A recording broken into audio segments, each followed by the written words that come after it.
everyone, and welcome to His Lens, My Image podcast. I am your host, Myesha Price. And today we will be diving into the essence of being who you are and how you show up in this earth. Listen, it is my heart's desire that everyone be who they were created and designed to be. God didn't create us to be duplicates. He didn't create us to all look alike. He didn't even desire for us to all have the same color of skin. But we all are unique in our authentic ways, and we should live life just as that. For those who know and those who don't know me personally, my day-to-day life, I work within the funeral industry. And I daily see people writing poems and coming up with things just to speak about their loved one. And I was reminded as I was pondering of our conversation for today of how we live our dash. How we show up in our dash. From the time we're born to the time we die, there is a major line of impactful events that occur in our lives. My heart's desire is that when that dash is written for us, that it leaves impact, that it changes lives, that it doesn't bring so much pain, but all in that dash is we will see the things that equipped us and that made us who we are today. So today I'm going to start off with a poem, and it's written by Linda Ellis, and it's called The Dash.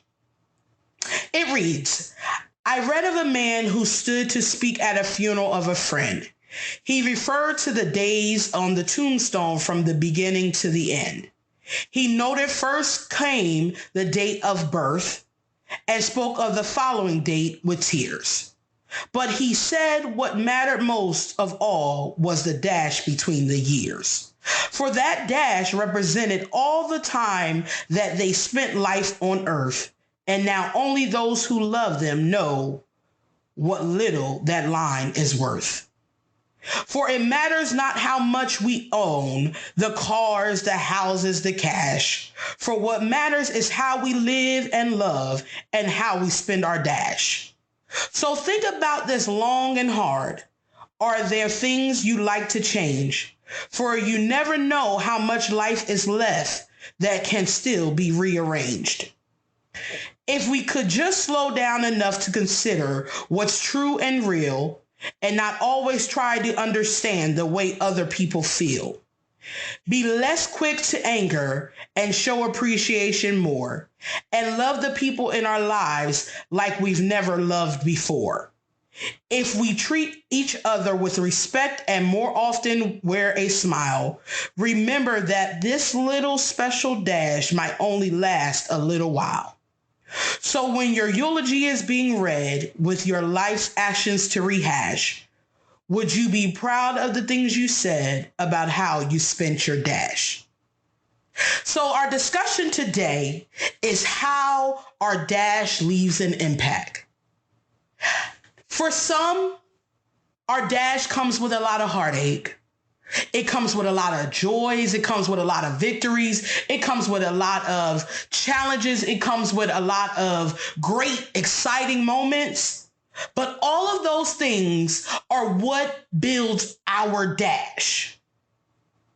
So when you think about your dash, what will your dash mean to you?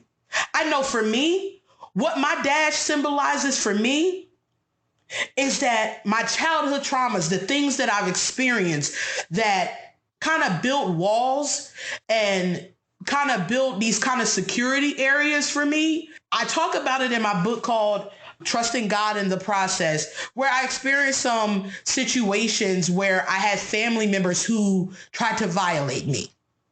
People that were trusted, people that I would have never expected it to come from, but they broke a barrier of trust for me, which then created walls that now seeing men or seeing people in those areas kind of started building blocks. When I think about also growing up in a single parent home, like my dad would pop in and out, But being raised by my mother, me and my brother were raised by our mother, and she did everything she could to make sure that we had a great life, that we had everything we need and wanted, and that she worked multiple jobs to make sure that her children were taken care of to the best of her ability with all the knowledge she had.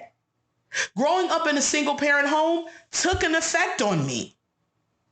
It played a major part in how I saw things. Yes, I saw my mom go through some challenges and face some things in her journey that really made me feel like, you know what? I got to go hard in the paint. I'm not going to let nobody deter me. I saw strength when I saw my mom fight through challenges. I saw strength and endurance when I saw her work hard at making sure that she did what was necessary for her children.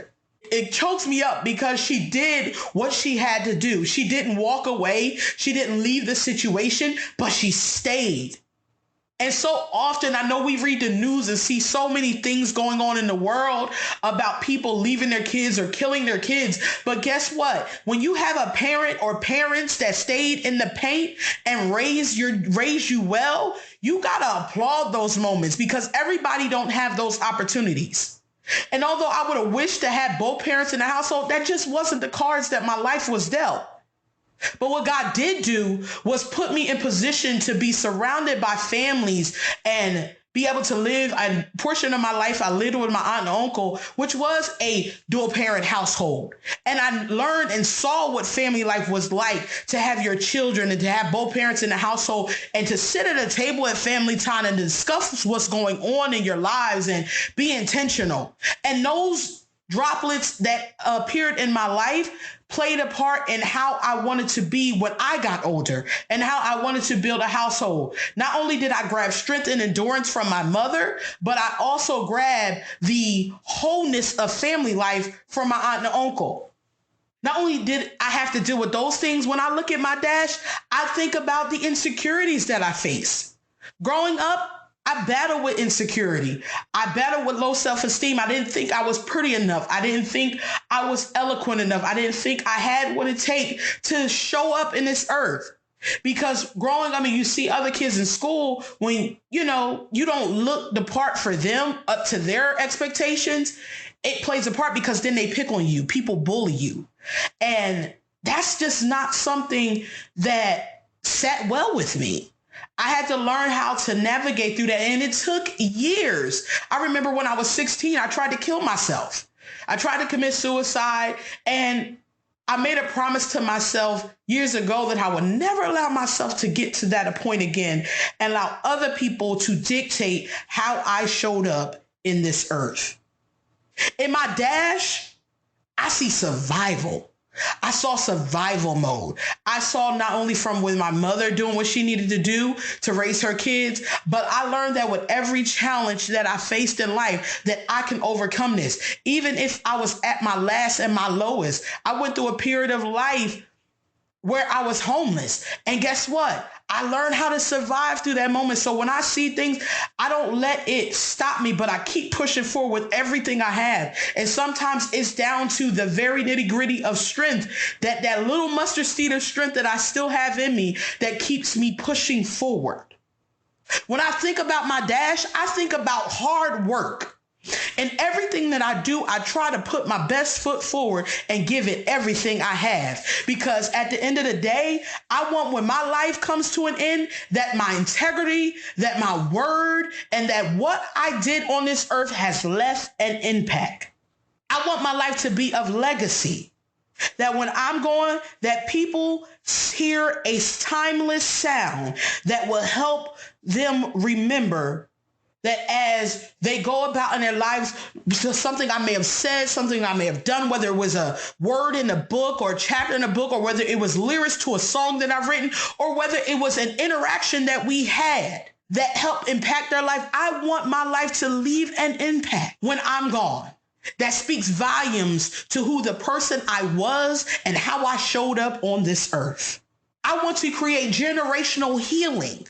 And a lot of times in our families, we have situations such as generational curses that we just keep carrying along. I remember having a conversation with my mom, one time, and I was watching an episode of Ayanna Fix My Life, and it was a mother and daughter having a issue.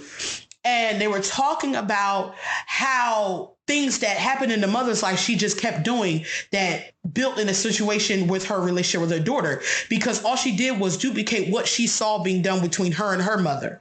And I wondered to myself that how often does this occur in families where we just continue to do the same thing over and over again, whether it looked like it worked or not, and we saw it didn't work, but yet we still repeat the same patterns. But I wind up that day having a conversation with my mom, and I was like, why don't you say I love you a lot? Her response to me was, because love is an action word. I said, but a child needs to hear that, because it wasn't something that was spoken of regularly in my household. So I was curious. And when I said that to her, that a child needs to hear it, not just it be an action, she was like, well, my mom didn't do it. And I thought about it. How many times I ever heard my grandmother say, I love you? But it was something that we don't pay a conscious effort to make a change to, something that did not work prior to our generation. And for me, I wanted that to stop. So now today, my mom says it every time she sees it. Love you. She'll send me a text and I love you, because now it's become intentional about how we express our love, not just show our love. And when you see things and patterns happening in your family and your life, don't continue them if you don't see it showing up in a positive way. But continue them when they're showing up positively and leaving an impact, not leaving a negative impact. But let us break those chains. Let us break those yokes and create good ones and positive ones that make a better impact as we show up in this earth. So when I think about all of that, and if I had to encourage you in some way, I would tell you, guess what? In spite of everything, and how when you want to make an impact on how your dash will be reflected when your life comes to an end, I want you to know that you were created beautiful. God loved you already. He knew what he saw in you. He knew the purpose that he had for you, and he knew how you would show up in this thing. And when I think about that, I think about Genesis 1. And Genesis 1 tells us in verse 27, and I'm just going to read this from the New International Version.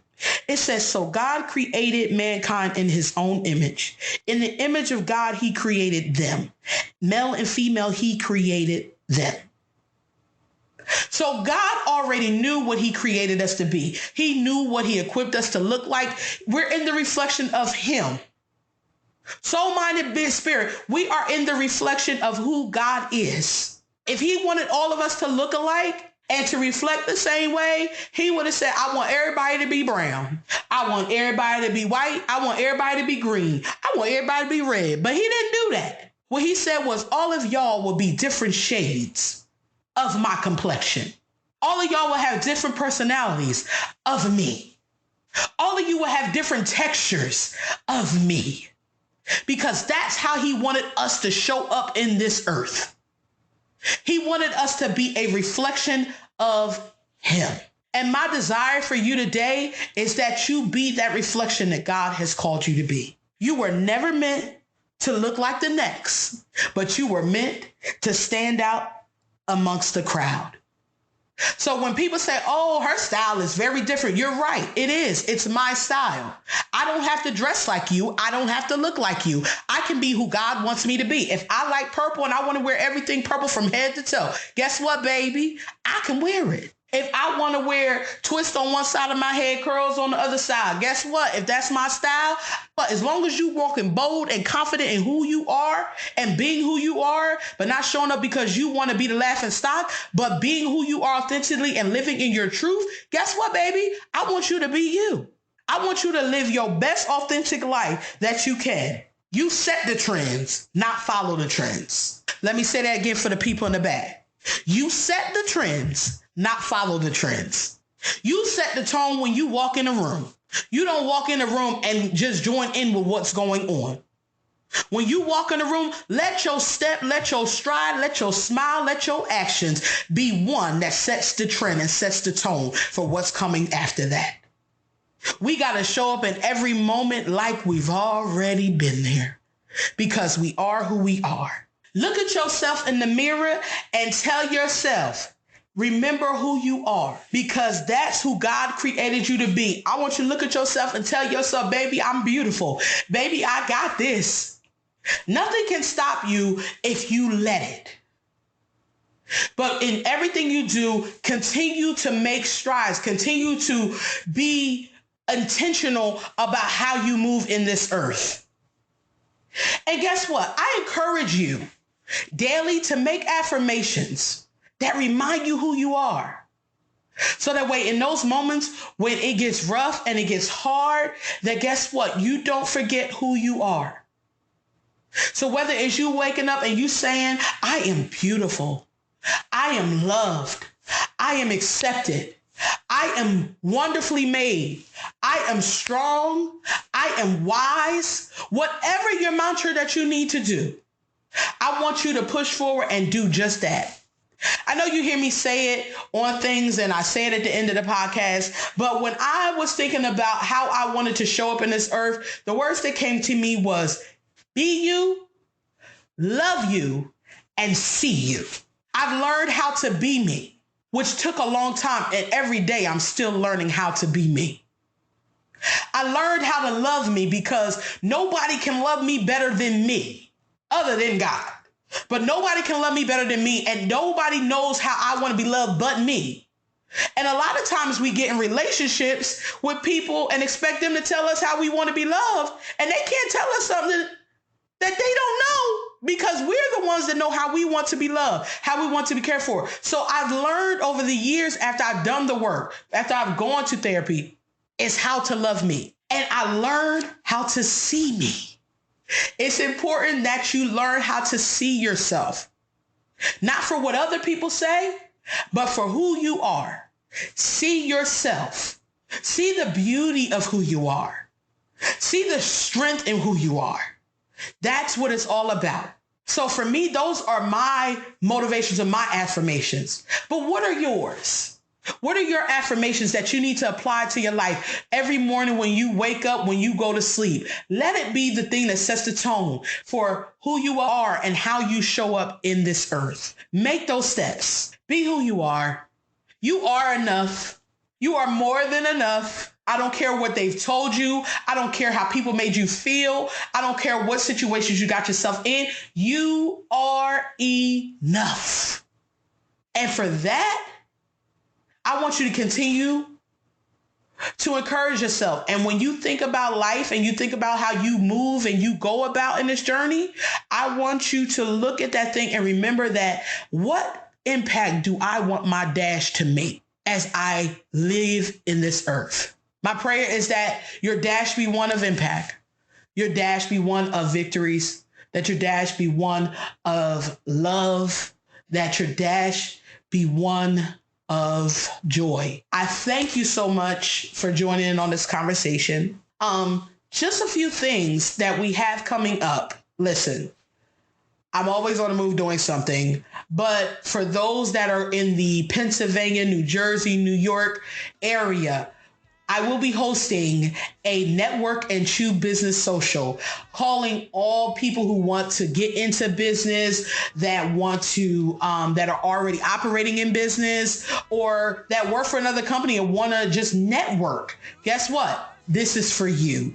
And I want you to come be a part of it. Come join the night of evening. It's on Friday, May the 19th. And we're going to be doing it from 6 to 8. And it's going to be held at Relic on State Street in Newtown, Pennsylvania. You can get more information on my website, which is www.myeshaprice.com. Or you can find it on all of our social media platforms. And you can purchase tickets on Eventbrite. Just look up Myesha Price or Network and Chew Business Social.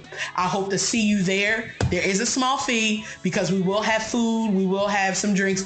There is a cash bar, but I want to invite all of you to join in for those business people who want to either indulge in this industry of business or are looking to just network and connect with other individuals. So with that, thank you guys for joining in on this episode. And until next time, be you, love you, and see you.